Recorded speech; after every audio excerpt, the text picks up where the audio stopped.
আমি যখন তোমাদের কমেন্টগুলো পড়ি তার মধ্যে ম্যাক্সিমাম কমেন্ট থাকে দিদি স্কিন কী করে আরও বেশি উজ্জ্বল করবো, আরও কী করে ফর্সা করবো। তো সেও খুব তাড়াতাড়ি। আজকালকার না দিনে বিজ্ঞান এতটাই বেশি প্রোগ্রেস করেছে যে কোনোটাই কিন্তু অসম্ভব নয়। আজকে সেই কথাই তোমাদের জানাবো। বৈজ্ঞানিক উপায়ে স্কিনকে ফর্সা করার ট্রিটমেন্টের নাম হলো গ্লুটাথায়ন। আসলে এটা আমাদের স্কিনের ভেতরে থাকার ডার্ক মেলানিনকে লাইট মেলানিনে পরিণত করে। এখন টলিউড বা বলিউডে বিশেষত সবাই প্রায় এই ট্রিটমেন্টটা করে থাকে। একরকম চেহারা বা কালারে তারা ছিলেন, পরবর্তী ক্ষেত্রে কিন্তু পুরো কালার টোন চেঞ্জ করে একদম অন্যরকম একটা চেহারা তারা পরিণত হয়েছে। আসলে এই ট্রিটমেন্টটা শুধুমাত্র আমাদের স্কিনকে যে ফর্সা করতে সাহায্য করে তাই নয়, কিন্তু স্কিনের মধ্যে গ্লোয়িং ব্যাপারটা নিয়ে আসে, স্কিনকে রিজুভিনেট করে, স্কিনকে অনেক বেশি সুন্দর করে তোলে। হয় না যে একটা ঝলমলে সুন্দর স্কিন, ধরো যাদের হয়তো ফর্সা হওয়ার প্রয়োজন নেই কিন্তু স্কিনের গ্লোয়িং ব্যাপারটা আনতে চাও বা স্কিনটাকে আরও সুন্দর করতে চাও, তাদের জন্য কিন্তু এই ট্রিটমেন্টটা বিশেষভাবে উল্লেখযোগ্য। আর সেই জন্যই আজকে আমি চলে এসেছি কেয়াশেড ট্রাইকোলজি এবং অ্যাস্থেটিক সেন্টারে। এখানে গ্লুটাথায়ন ট্রিটমেন্টটা আমরা কিভাবে করি সেটা তোমাদের আজকে হাতে হাতে দেখাবো।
তোমার তো বেশ কয়েকটা সেটিং হয়ে গেছে, এই সেটিংটা 5 নম্বর সেটিং। তো এই 5 নম্বর সেটিংয়ে আশা করি ভয়টা চলে গেছে। আর কি ফিল করছো এখন? ফিল করছি এটা নিয়ে আমার কোনো ভয় নেই, কারণ প্রথমবারে আমার খুব ভয় লেগেছিল, এখন আর ভয়টা কেটে গেছে।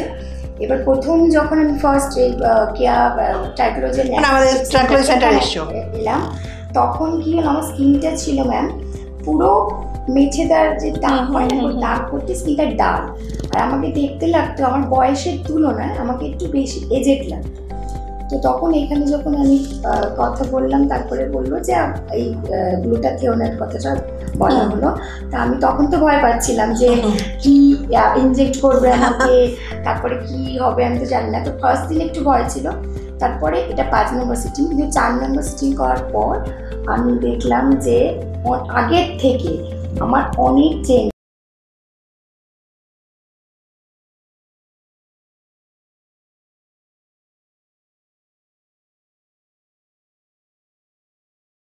দশটা মানে এখনো 5টা সেটিং বাকি আছে।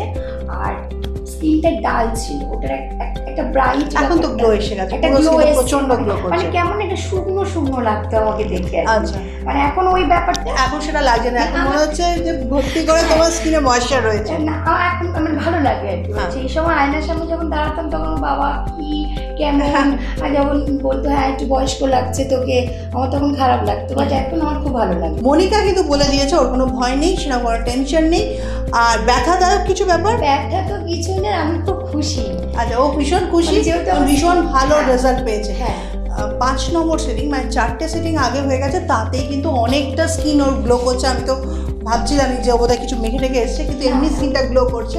আর তারপর এই ট্রিটমেন্টটা চলাকালীন যে অল্প স্বল্প দাগ টাগগুলো আছে সেটাও আশা করা যায় উঠে যাবে। তো তোমাদেরকে বলছি, যারা ভাবছো যে ভীষণ তাড়াতাড়ি স্কিনটাকে মধ্যে গ্লোয়িং ব্যাপারটা নিয়ে আসবে, স্কিনটাকে আরও বেশি ব্রাইট করবে, আরও বেশি উজ্জ্বল করবে, ফর্সা করে তুলবে স্কিনটাকে, তাদের জন্য বলছি এই গ্লুটাথায়ন ট্রিটমেন্টটা কিন্তু একদম পারফেক্ট।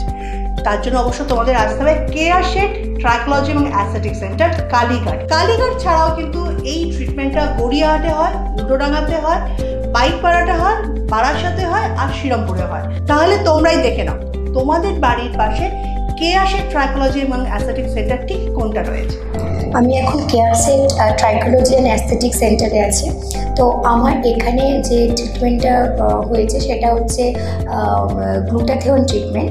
এই ট্রিটমেন্টটা হচ্ছে আমি যখন ফার্স্ট এই সেন্টারে এসেছিলাম তখন আমাকে এখানে যিনি যারা ছিলেন এক্সপার্টরা তারা বলেছিলেন আমার স্কিনটা ডাল ছিল আর আমার স্কিনের মধ্যে পিগমেন্টেশন ভর্তি হয়ে গেছিলো এবং আমার যা এজ তার থেকেও আমাকে মানে একটু বেশি বয়স্ক লাগতো।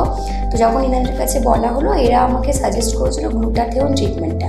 তো গ্লুটাথিয়নটা 10টা সিটিং করতে হয়, আমার 5টা সিটিং হয়েছে। তো 4টে সিটিংয়ের পরেই আমি বুঝেছিলাম যে আমার স্কিনটা গ্লো করছে আর ওই কিছুটা যে পিগমেন্টেশনটা এখন আর এতটা নেই, মানে আগের থেকে অনেকটা বেটার। আরেকটা হচ্ছে কি অনেকে মনে করেন যে গ্লুটাথিয়ন ওই ট্রিটমেন্টে ওই যে ইনজেক্ট করা হয়, মানে ওইটা কত ইঞ্জেকশান কত কত খারাপ লাগে, মানে কত কষ্ট হবে, বাট আমারও সেই ভয়টা ছিল। এখন আর সেই ভয়টা নেই, কারণ এখানকার ডক্টররা খুব ট্রেন এবং ওরা খুব ভালোভাবে ট্রিটমেন্টটা করেন ওনারা। তাই এই ট্রিটমেন্টটা করার সময় আমার কোনো প্রবলেম হয়নি। 10 থেকে 15 মিনিট টাইম লাগে এবং খুব ভালো। আর এখন আমি খুব খুশি, আমার 5টা